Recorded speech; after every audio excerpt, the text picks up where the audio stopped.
crying out my tears in a testimony.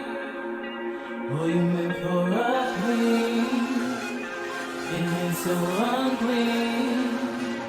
My alabaster box. I came not with pride, but with pain. Not with polish, but with tears.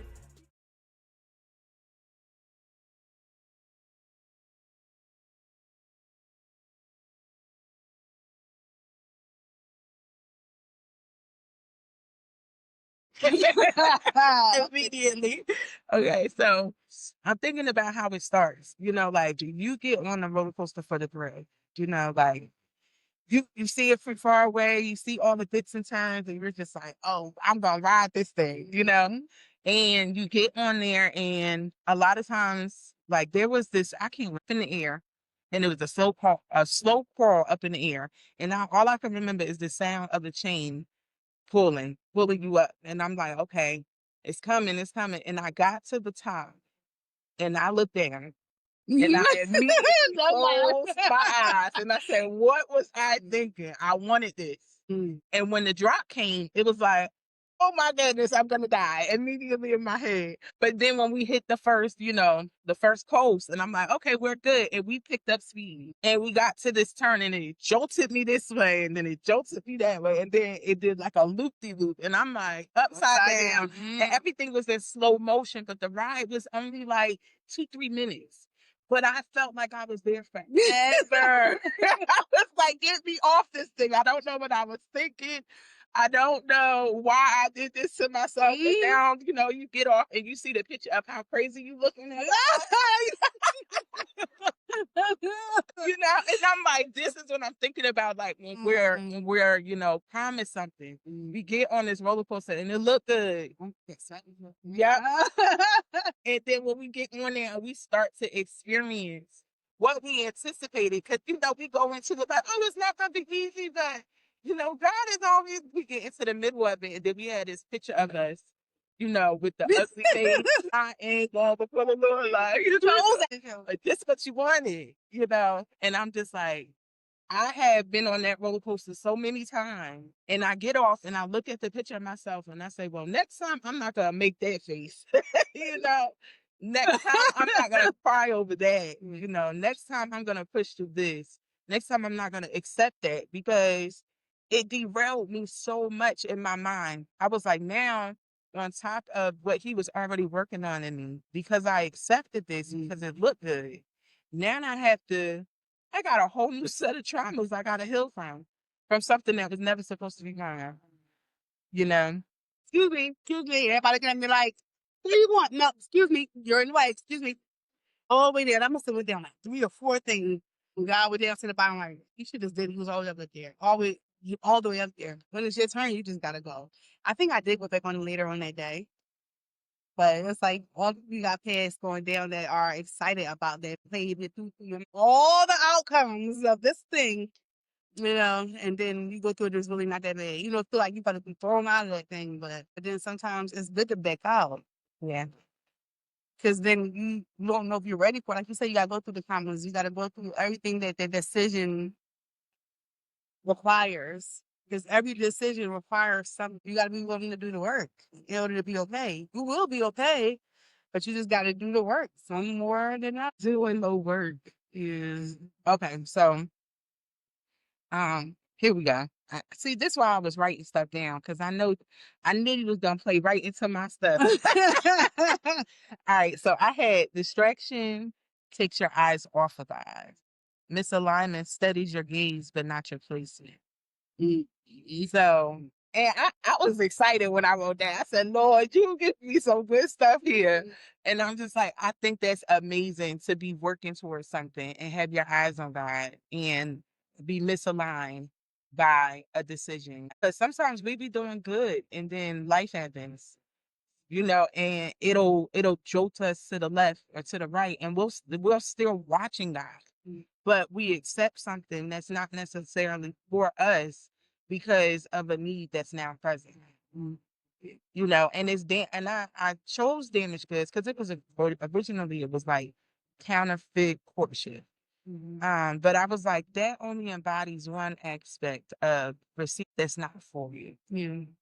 And I was just like, that's not good enough because there are so many times where we accept less, where we compromise, where we say, you know what, God, waited long enough. You're not talking to me. I can't hear you. I don't know where you are. I don't know where you're taking me. I'm trying to trust you, but this is wrong. And it's becoming a bit too much. I feel like I'm losing my mind, you know. And this is just me personally, like, you know, talking to him. And then, you know, I get humbled and I sit down like, okay, I'm going to wait.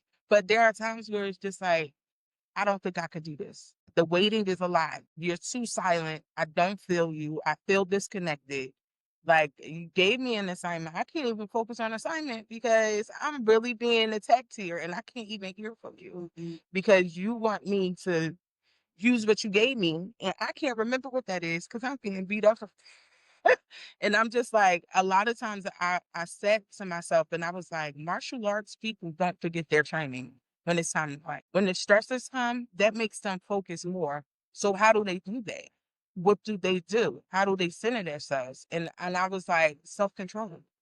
So if I have to conquer my self-control in order when I get into a stressor, or I have to go through long suffering, or I have to go through a trial or a tribulation, and I have to maintain some sort of peace in my mind, what does that look like? That and the first thing I thought of was they have the self-control. They learn how to control themselves. And anger and sadness, they learn that their power comes from being able to channel all their emotions into their hits and their punches and their kicks, which make them more powerful because now I'm not letting them control me or consume me. I'm using them as a force, you know? That's what I thought of. Yeah, but they practice every day or every so often. And then when those emotions come up, what are you going to do at this time? Okay, they're coming for your neck. Knock them down. Hold them down. Turn around. Whatever. Block this. Do that. They're practicing it. But we are practicing. We're practicing every day. But because one thing that working with, kids with special needs, there's something, when you're teaching them anything, you have to teach them something that's natural in every environment, not just from one environment. So if you see a dog in your house, that's the same dog you see outside, the same dog you see at the park, or in a zoo or whatever. Just because it's in a different environment doesn't mean that it's not a dog. So that same attack is the same attack that you handled before. You already overcame it. But because it's in a different environment or a different person, you think it's different. It's not. It's not. You still can overcome this thing in this different environment, in this different person. You just got to remember that you already were equipped. You already were trained. You know, then stop changing the attack because it's something different. It's still the same thing. You can do it. You just gotta stop. Wait a minute, and not take it like your response or reaction can't be so quick, because then you'll forget your training. Just like people go to war, you had all this basic training all this time. Now you're at this place where everything's going off all around you, and you seen hostility, you seen everything that this thing requires that you were trained for. And a lot of times when we take our mind off and we get distracted about what's going on around us, we feel like it's crazy. Prepared you for this. You're like, no, you didn't. Yes, I did. Yes, I did. Remember when your uncle did that, this, that, and the other? Remember when your auntie said whatever? Remember when your mama left you? You forgot all this? Now you're here, you forgot? No different. You just on the face that feeling again. And you might not even have that feeling. It's just a reminder. A lot of you don't like to be reminded of something that hurt, even though it might not even hurt now. Memories are there for a reason. I was like, yes, you are.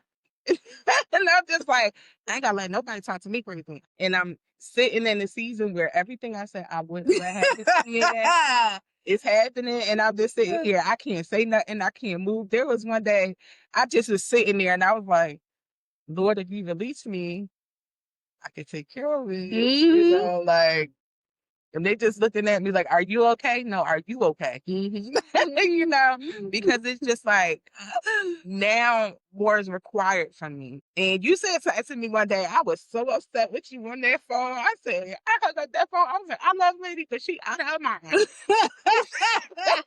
to you, and I was like, why do I have to be silent? And I'm going off, and you just like, because you're held to a higher standard. I said, oh, I'm about to end this conversation. I got you off that phone so quick. I was sitting there like, there ain't no way You want me to do this. And I was just like, now that I see, I was just like, God, I thank you for that. Because even though I didn't want to hear it, even though I didn't want to accept it, I needed it. I needed the reminder because at the time when I calmed down and I gave you that space, I heard God, I needed that because I had to remember that I'm not like everybody else.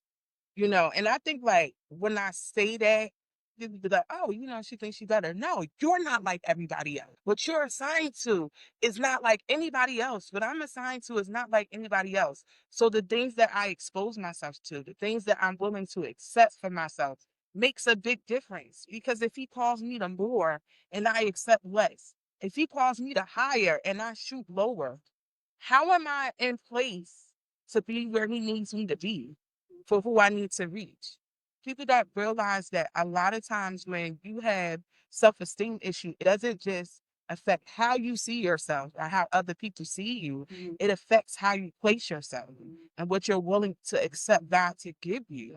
And if I'm supposed to be equipped for this, how can he give me what he gonna give me if I'm not in a place to get it? I can't. You not being around these people. Good. If you like doing this, go ahead. But then you be like, I don't even like this no more. I don't like you. Why am I in this space? This don't even smell good. Like you don't. God will put you there to make you realize that you don't fit. You know what you're gonna do? You don't want to go where you need to go, but you want to go where something. The body will kill you, and it will leave you in a stagnant place to where you're not satisfied. And like, I know it's more for me in life, but how do I get there if I won't leave this place? Leave the place. Learn how to grow. My mama said, you pick that. I'm gonna give you this plant right here. I got one plant that will not grow. That little plant was I got it this big, it's still this big. And nothing in me says go get a bigger pot to put this plant in. My mom has big old olives everywhere. My little one is like, I'm not gonna die, but I'm not gonna grow either. To the capacity of what I can do and what I can produce. We can plant ourselves where we want, but we won't get the more. Right. Nor will we reach the wholeness of all that we can become because we won't be uprooted and put somewhere else and stretch to grow. We won't. We'll stay right there. And then we'll get mad at everything around us in frustration or in the area of growth because you are equipped to take in the you don't have no room to grow. Your roots can't grow. Where they gonna go? Your roots can grow and choke you out and end up killing the plant because it had nowhere to go but inside of itself. God didn't plant us here to be for ourselves. We have to be for other things and other people. I was reading some kind of quote and say, you're not here for yourself. Right? You had to be in a place that you're giving out to others. But if you're in a place where you're only in yourself and only doing for yourself, you are nobody. Nobody is equipped to be alone, just to pour into themselves. You go crazy. If that's the case, the solitary confinement will be the best thing for anybody in any given day. You go crazy because you have nothing to change your mind, nothing to interact with, nothing to say that I exist, good, bad, and they're indifferent. Take your hurt self out there and live, stretch, grow. See what comes out. It's like the idea of pain stifles people. The idea that I may have to go through something in my life, it stifles people. And it's just like, how long will you accept this? How long will you live in this? How long will you talk like this? How long will you think like this? How long are you going to do this? Like to see people that live in the same place for years, and it's just like, and this comes from somebody that move around. Like I'm like, oh, I gotta move my furniture. You go in the house, the furniture is the same. Like you know what it's gonna look like. You know the smell in the air is the same because they don't move anything. They don't the same curtains are up, dusty. The same handprints are on the wall, and it's just like, when do you see that you've been in the same place for years? Mm-hmm. When do you step out of your house and look and say, I deserve more than this? Yeah, like it's affordable. It's affordable to live here, but do I really want to worry about people breaking in my house? Do I really want to want somebody running up on me while I'm walking to my car, going to work? Like just the stuff that I'm thinking about, just not even naturally, spiritually. Mm-hmm. Like, what am I exposing myself to spiritually because I won't move? Because the covering's gone. God's going to the next place. He said he goes before me to prepare a place. So when it's time for me to move out of that place and into what's been prepared, how do I stay in this place looking at what he prepared and say, well, this is comfortable. This is what I know. This is what I'm used to. I don't know what the journey's gonna look like. Like we got cars and trains and buses. Imagine taking a journey on the donkey. Like there's no cover, you're gonna need rain, you're gonna need heat, like just walking into whatever is promised sometimes is daunting because not uh not knowing what's on the other side, a lot of times it's just the journey to get there. And it's just like, who do I take with me? What do I take with me? Do I hold on to this? No, like I'm real big on decluttering. That's the first thing. If I feel like something's wrong, I'm like, Lord, is there something here? What's in the chat? Like, who we need? We need to make a new chat. Here something. What do I need to throw away? But what can I take with me? That's like one of my first questions when it's just like, okay, you have this assignment, you have this purpose, you have this calling, and everything can't go with you.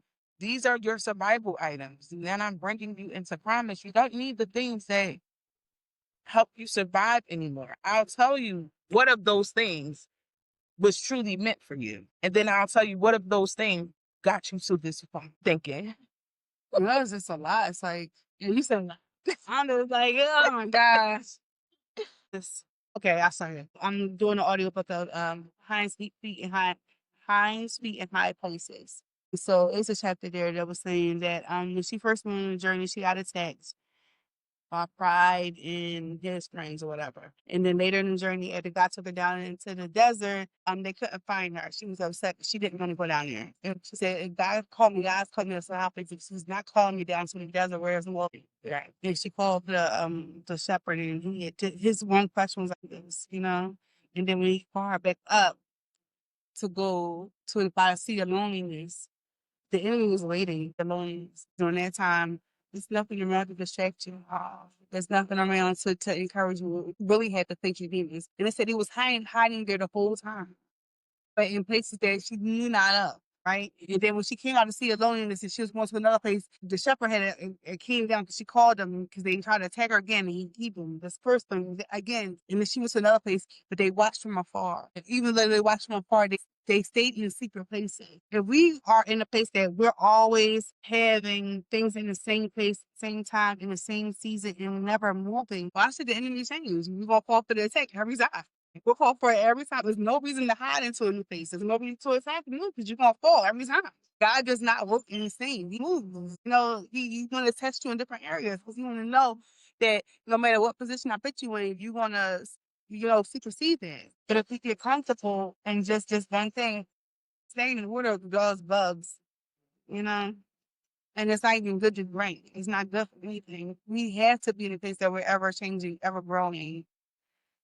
God cursed and Jesus cursed the fig tree. I said, you need to curse, you're going to die.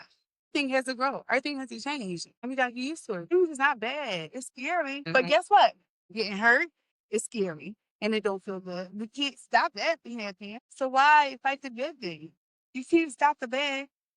Embrace the good. Let it do something for us. A lot of times we don't want it because we don't feel that we deserve it. But we deserve the bad only? We deserve pain only? Why? Why can't you be worth the good thing? Why can't you be worth somebody actually looking at you and saying, what? I'm learning to understand that now in this season, I have the power to agree. And the power to agree with what happens, the power to agree with who I allow in my space, the power to say and accept, things in my life that I may not even have thought of. At some points in life, I didn't have that choice. Somebody chose for me. They chose for me what I would like, what I wouldn't like, what they could do to me, when they couldn't do. Now I have an option. I have a power of yes. I have a power of no, and I can walk in it and see what that outcome is. But people don't realize that you don't have to be what was, and that thing don't define you so much that you gotta stay here and be victim to that. Stop victimizing yourself over and over and over again. You aren't that person. That's just something that happened along initially your story. You can be more. Not about accomplishing the first time or even the 10th time, but just keep trying. Try to see that you're worth more. Try to see that you deserve more. Try to see that You can have friends. Some people are so lonely because they're so scared of being around people, but everybody's not meant for your bad. You just got to learn how to let people in. Actually mean you will. If they actually can pour into you, you can pour into them. It's not easy, but it's worth it. It's just like, gang, you here again? Like when you realize I'm facing the same spirit again, I smell like that's attracting these things. You know, and I need to change because I tell y'all, I don't deserve this. I don't deserve this. I deserve better than this. Exactly. It took me a long time. Like, I was a discount. If it was on something, I'm buying them. You know, I might not even need it, but it's on sale. I'm buying it. And I was a dollar store. I was frugal. I'm still frugal, but there are things that I don't compromise on. So like mint chocolate chip ice cream, it's my favorite. But all mint chocolate chip ice cream is not made equal. If you get the cheap kind, it's gritty. Like the texture is different. But if you get like say Turkey Hill, it's a little smooth. If you get Talenti, because it's gelato, it's really rich. Like there's a difference in the amount of money that you pay for the items that you get. You know, that especially when it comes to food. So, you know, I'm gonna use it because it made me see that sometimes I accepted less by my current condition. You know, it wasn't that I believed that I was worthy of less, or that I didn't deserve more. It's just that my funds didn't say I can have that. You know, my current state didn't say that, you know, that's for me. I don't have the degree. I don't have this. I don't have that. You know, and there was one time where I had to tell myself that God ever need money to do what he gonna do for you. Why are you waiting for the money? Why you can't just trust that you're able to walk into whatever he's planning for you when he's ready? Because you have everything you need, you know, and it's just like, am I accepting the discounted stuff? Because my current situation says that I'm not able to have that. God is calling me to it. Am I buying things or, you know, just gaining friends or because it's discount? Because, but do I wait for the true friend that I didn't have to go through all of this stuff? You know, wait, that's going to push me in the God. That was like one of my biggest prayers coming back to him. I don't want a relationship, a friendship. If it's not about you, I'm gonna. I'll sit by myself for a while. I had something over. And he said to people, I got you. You one of my people. I was like, Lord, you really gave me leaders that are relatable and like, you know, just real. You know, like that you could talk to, that you could confide in. And then like, you know, I felt that way before and be honest. And I'm just like, for real? Are you serious? You sure you want to tell me this? And I'm sitting here like, wow, that's so crazy because I felt like I fit in because I'm going through all of this stuff and the people around me. I'm realizing too that the prior people they weren't striving. And now I'm striving. They're not going to know what it's like to experience a loneliness when there are so many people around you. There are so many people willing to help. There are so many people, you know, and you're just like, I can't take that help because God wants me to wait. And they're like, why would you sit in what you in and you could be out of it? You know, I'm here to help. You're being stubborn. And I'm just sitting here like, no, you know, the Lord wants me to wait. I'm going to wait on the Lord, you know, and it sounds weird when you're like aligning yourself with God once and not taking help and not taking handouts and not seeking approval, you know, like, and just basically like living off of people's every woman word of what you think you should look like, how you should sound, what you should be doing with y'all. Look down so much on myself for years, like I should have been. And I get people talking to me like, you are so smart. You are this, you are well in knowledge. And did you go to school? And I'm just like, no. And I'm just like, okay, but you put all of this stuff in me. You gave me everything I needed. For people that's paying thousands of dollars, you gifted this to me. And it's a perfect gift because it evolves and it grows as long as I'm studying and going into you because can't go there. I can't do this. It's gonna always be a negative. It's always gonna put a boundary on you. And you're boundless. So how can I serve a God who's boundless and close myself in what I think I deserve? And that's a big thing to like break out of a shell and say, okay, I'm just gonna run. I'm gonna run and see what the end gonna be. And you just and people are looking like the people that you care about, the people that you value their opinions, and they're just like, I think you're crazy. think something is wrong with you. And you're just like, no, it's just faith. And I'm just trying to do what the Lord want me to do. And they're like, well, stay in that. And these are people that have been in God. And you value on what they're saying because they've been there, they've been in God. But you're not understanding where I have to go. You're not understanding you're not understanding who he called me to. I have to do what I have to do because these people walking up on me is me. And I know me. I'm rough. I'm rough around the edges. I'm rough inside. Sometimes I want to do my hair. Like I'm rough. So imagine the people that hasn't been graced with the knowledge that God is everything that he said he is. And everything that the people in the Bible say he is. And they don't know that yet. All they know is struggle. All they see is the person that they don't want to stare in the mirror and look at. All they see is what people did to them. All they see is what they've been through. All they see is struggle. And now I'm here and I'm saying, you got worse. Try him. And they're like, I don't want that. And I'm looking at me because I ain't want it. I'm like, no, these people crazy. They hurt me. Why would I want to go into that? But you deserve more. And this is how you get it. And I'm like, I have to face that. I had to face that part of myself before I had to be able to talk to somebody else because I would have been agreeing with them. Like, you know what? You're right. These people is crazy. So you gotta look at it, change your attitude. Mhm. When you gotta change your attitude, you gotta get ready for date.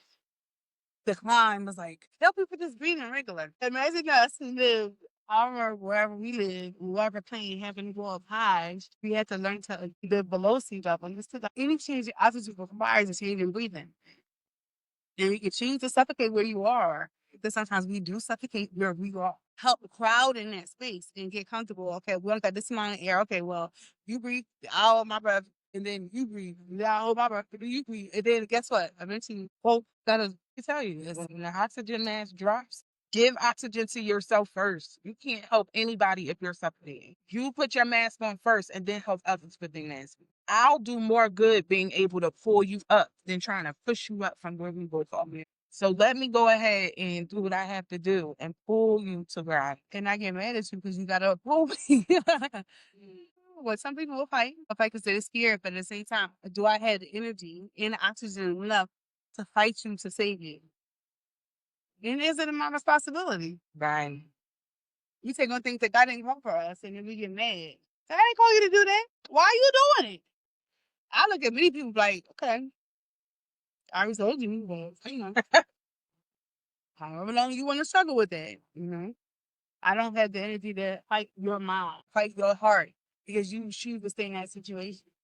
I have learned to be. I watched some lady say, energy is one thing that can't be reciprocated. It has to be stored and then used at the right time. No matter what you do, you can't refresh your energy. You can never get enough sleep. You can never get enough rest. That's something you have to budget. Budget your energy. Budget how you spend it and what you spend it on. Tomorrow's gonna be new. Yeah. Will you have the energy to get things tomorrow like you did wisely? God will give you what you need for the assignments he places in your lives. I already knew. I said, God, you say that they who worship me must worship me in spirit and in truth. You got to show me what spirit and truth is to me. And then show me what it means to you. And then he showed me that the playing field is what he said, not what we said. We said, oh, well, everybody gotta be on here, and then these people can be up here, and you're here, and you're here. Who get that ladder? Who ruler are we using? If it ain't God's ruler, nobody else's ruler don't matter. I come across so many people that want me to beat them and bash them because they've done X, Y, and Z. You're gonna do what you around me anyway. I see all God knows all. What I'm gonna do? All I can do is tell you the right way and to encourage you, or tell you that that's not right. It's up to you to make the choice. Stop looking at me as your pastor that I gotta beat you up because you did X, Y, Z. I'm gonna tell you. Well, I'm not. Especially if I already told you before. You gotta learn. You gotta go through your process. Then you see it, you will do nothing. Pastors are leaders, not your God. Control you. And if I'm sitting here controlling you, then I'm not your pastor. I'm your God. And then you will do what I say when I say it. Especially when I'm around. Be perfect. No. If you smoke, you smoke. You won't smoke until God take it from you. You don't want to hear that. It's the truth. Until God removes the thing, ain't nothing going to be. That's what they don't do it in front of you. And they know how to spray all the sprays. That don't mean they ain't doing it no more. Like, come on. They're behind gonna itch them until they scratch it. And so God tames that flesh. But it's a choice they gotta make. But why not take my yes? Do what you do until God take it from you. Because if God don't take it from you, whitewashed. Only God can do it. Only He can put you in a place that you are comfortable based on your testimony to stay where He needs you to be so that you can help others. But when you're faking, man, you only can fake for so long. Just like you only can hold your breath for so long before you suffocate, you can go breathe in. Ain't nobody no zombie. Yeah. God calls us if He made us individually. We're not fearfully money. What if He made it like you? I didn't go through your testimony. I didn't go through your test, your trial. I didn't come up with your family. I didn't grow up in your environment. Why do you want me to act like you? That worked for you. It don't work for me. I'm scared all day, every day. I get cold. I need some pants on. No. My eyes ain't good like it used to be. I can't even read like I used to. I need to listen to an audiobook, okay? Or get something with big letter writing. You know, I gotta accommodate things based on where I am and what help feed me. That what they had was not enough. It can break them. It can break them to where they don't even want to try. Because the very people that they looked up to so much told them that this was the only way, especially when they already had areas inside of them that they feel aren't enough. Now I gotta meet a standard that wasn't even a standard. That can mess somebody up. Yeah. How do you begin again? Right there, when the very person I trusted told me that I had to do it like this. The way you enter, the way you do to them can damage this town. There are a lot because their shame done beat them up. Then it's eating them alive. That's a topic in itself. The shame is eating them alive, and they love God. And it's just like, I want to be better than this. I want to do better than this. And it's just like, because you need advice to cope with the fact that you don't feel like you're good enough for what you're called to. And I was like, there was nothing that I came to. And I was like, my family faced addiction real bad. Like, real bad. It runs. And I'm like, I don't want to be addicted to anything, but yet I exposed myself to addictive substances, but never got addicted. And I'm like, that ain't nothing but God, because He was snatching stuff from me, snatching to take them. I can't smell a cigarette and not get mad, but I always have one in my hand, and I'm like sitting, and I'm like, the way that I knew God coming up, that I was not tangible. It wasn't something to get and really truly fully living and flourishing. How can I ever become this great person of God and I'm wrapped in this flesh? I'm sinning. Like, you telling me I'm not supposed to sin. You said something to me that stuck to me. So said that when I was no, you know. And when I drove past it, it was sometimes I could be like, okay, and just second guess and a second look, and then no, and people don't realize that the things that we say yes to, they still call us. They still leave us with a desire. Yeah. And we gotta fight it, you know? And that was so real because I've never heard anyone that is on the other side talk about the calling of the thing that pulled them away at one point in time. Addiction to sex or whatever, but something other than that, that get you to the point that you're crying because you want it so bad, just like this life thing. Yeah. And that's what you used to going to. It's like, you don't hear that. You don't hear that, but we need to hear that, especially in the summer days. Yeah. You know, we need to hear that though, this temptation come, how do I turn? Is it supposed to be a glamorous turn? Is it supposed to be a smiling turn? Or is sometimes I might have to cry. I might have to fight. But it's to not do that very thing that pulled me away. Like that thing hit me like, oh, God. Somebody said what I'm thinking. You know what I mean? That's tough because sometimes I had to take the drink in order to move past it. Because there are days where every day I went back. Every day I sat there. Every day. And I'm like, I can't stay stuck in front of this liquor store. I can't stay here crying. I said, I'm just going to take the drink. And after I took the drink, I had clarity. And I was like, okay, Lord, I remember why I wanted to quit this. I remember why I didn't want to feel like this anymore. I don't make good decisions. I'm impulsive when I drink. Taking the drink reminded me why I wanted to be delivered from. And I fought it and I fought it and I fought it. And I was like, people are telling me that God doesn't want this for me. But why don't I want it for me? That's like, the part. Why don't I want it for me? Because I understand that it separates me from Him. Yes. But I feel closer to Him when I drink because I'm able to hear him because everything is not clouded. Because I don't have to deal with all the stresses. It gives me a break and you can talk to me because it's quiet now. So then it was just like, okay, now, Lord, I need to know how do I transfer this because I need you to take the place of this because I feel like it's separating me from you because I need it. Yeah. You know, and I don't want to need anything like that. Like I can't work like this. I can't work like I did it.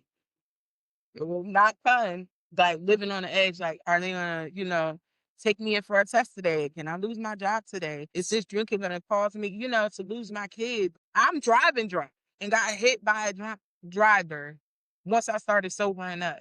Like that could have been me hurting somebody else.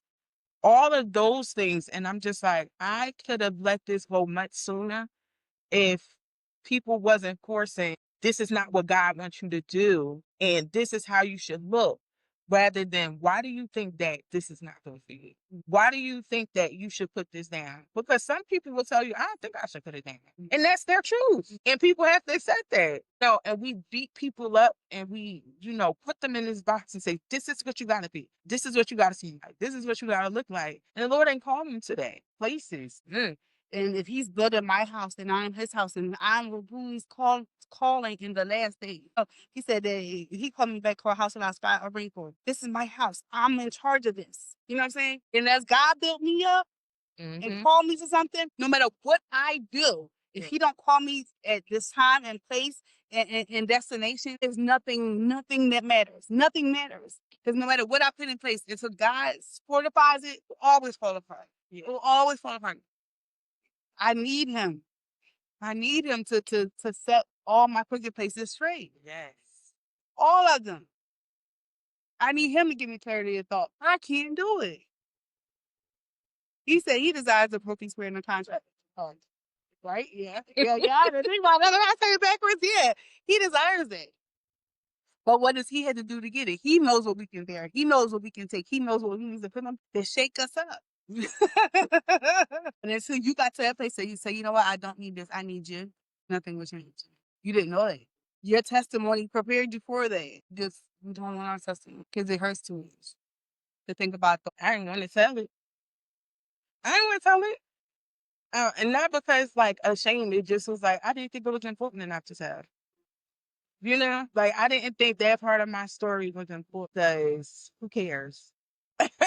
Like that's how I looked at it. And then I look at every little simple thing that I've been through. And I'm looking at other people like there are people struggling with what I overcame. And I'm looking at it like, oh, it's a small feat. And some people are like, no, it was big when I was trying to overcome it. And now that I overcame it, oh, well, you could do it because I did it. Like The truth of it, the ugly truth of it.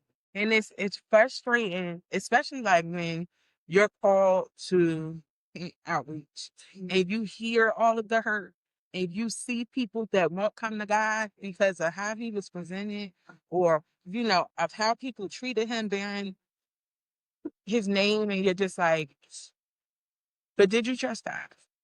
Are you looking to the people to be him? Like, are you damaged still because you're holding on to what you thought God was instead of going and trying to figure out what it is? Because at some point, I just was like, I need you, but I don't want who they say you are. I don't want that. And I know that it's a part of you. I know that you're jealous. I know all of these things that they're telling me, but you cannot tell me that God is love and present no love to me.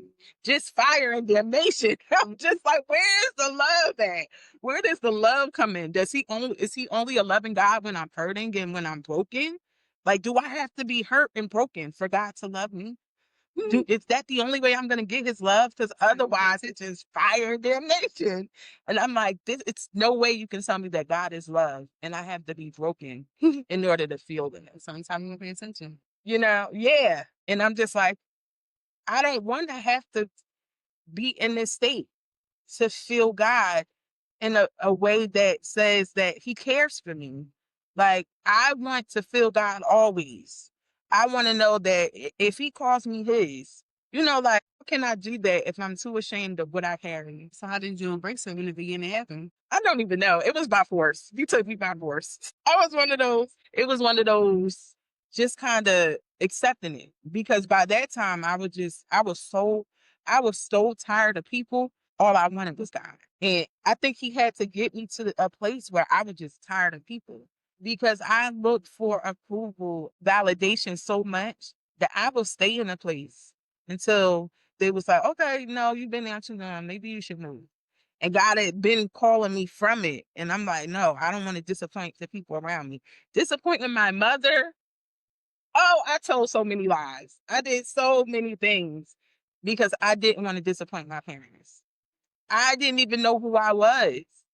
So, like, coming into God, I had to unlearn who I thought my parents wanted me to be. Because growing up, I realized that ain't even who they wanted me to be. But who I thought my parents wanted me to be, I had to unlearn who I actually was and start to learn who God made me. And that was such like a painful thing because I was literally being torn apart at the seams. It's like I watched my mom take a pair of pants and make it into a skirt. And she had to tear the seams of the clothes to create something new. And some of those pieces never got used again. But it was a new thing, and I had to realize that the pieces that he take away that I don't need anymore, I don't have to store for a later date. I don't have to hold up and, put it in the clutch for something because that's no longer mine. And it was never mine. I don't have to look like that. And I can be used for something greater. I can be used to cover. I never thought I can be used to help cover something or someone. How? I'm dirty. How? I smell. How? I'm drunk. How? I'm high as crap and I'm going to sleep with everybody in the line. How? There's no way he can use that. There's no way that anybody's going to look at me any different than the out of control girl who could sing and write poetry and have all this knowledge, but what is she doing with it? And that's what people looked at me as like, what are you doing here? If I can't even count on my hands how many times I was at a job and somebody asked me, why are you working here? What are you doing here? You don't think that you deserve better than this? Yeah, you're making the money, but look at all the gifts you have. And one day I woke up and I was just, I think I deserve better than this. think I think you're calling me the more. But it took so much of allowing God to do the work because I wasn't gonna let him. I was not gonna let him. It was hurting. It was hurting. And it wasn't like I'm losing friends. I'm losing this. I was losing everything I did was Bro, out now. Girl, you can go here, you can go there. I go say, like, God keeps showing me all these gifts. I'm like, where they come from? I know that was in me too. That was in me too. Okay. Yeah, all right. It's like this tree. You would say, okay, the leaves will come out of the branches, but no, it spotted a new branch to produce new leaves, which spotted a new branch that produce new leaves. Just ever growing, ever changing. It's not coming out the same pace that it came out before. The next season it's gonna be a new branch and new leaves. We think that it was only have to look one way and be one way, but somewhere else. It's gonna sprout somewhere else. Why? Because you have more in you. Because he knows the things he has for you to bring you to an expected end. He knows. We got an expected end that we gotta meet. Don't die full. Don't die unfulfilled. Don't die not being used by God, but being used by everybody and everything else. Fulfilled, die, know that you deep with all the damage. Because somebody had to come and prune these trees so that the branches that looked like they were weak or they were sick had to be cut off so the rest of it could live. Like he said with that skirt, those pieces weren't needed. Can't put them back on. They're gonna keep falling off, or they're gonna cause binding somewhere that don't need to be binding. That's all right. Good. Stretch. Those damaged areas have to be there for a season to allow you to say, don't do that. Don't go there. This is not necessary. You don't need that in the season. Damaged for a reason. But guess what? The very thing that are damaged, whether it goes to the dollar store or whether it's given away to the poor or it's just somebody can't afford it, is useful for somebody. Yeah. You just gotta know when to give it away before it's useful to your life. One patch is work for somebody damaged.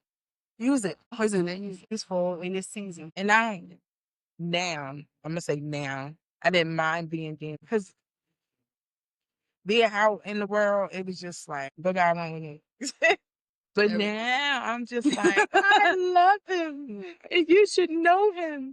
And people are just like, oh, I don't have your anointing anymore. I don't have the walk you have with God. I said, I don't know why y'all keep looking at me like I'm so far. If y'all understand how much I struggle from day to day, it's just a decision that I make when I wake up. And that's actually how I started. It was the Lord told me, don't worry about tomorrow. And I said, okay. He said, worry about today. Make the decision to choose me today. And I was like, okay. So I woke up and I chose him for the day. And I focused on how I'm going to choose him for today. And when the night ended, I said, okay, we'll see how I feel in the morning. And I woke up the next day and I was like, okay, Lord, I choose you today. This is exactly what I was doing. Lord, I choose you today. What does that look like? Because I don't know. What do you need me to do? And at first I wasn't getting nothing. I was like, okay, well, I'm just gonna read a little. I do my little morning prayers. That was me choosing him for the day. It was giving him an open door into me, like breaking a wall down and saying, okay, here's a space that you can sit with me. Creating a space for God in me when before there was no place for him because I had so much stuff and purposely put up walls to keep him out. And then it just turned from, okay, I choose you for today to I choose you for this hour. Because there were times in that day where I didn't think I would make it to the next hour choosing him. So whatever it looked like for me at that time, I had to choose him in that moment. And that's how I progressed. And I'm just like, I'm still doing this moment by moment. And I know that sounds crazy. It's like, but I don't know what I'm gonna face in the next moment. Because it only take a second for your life to change.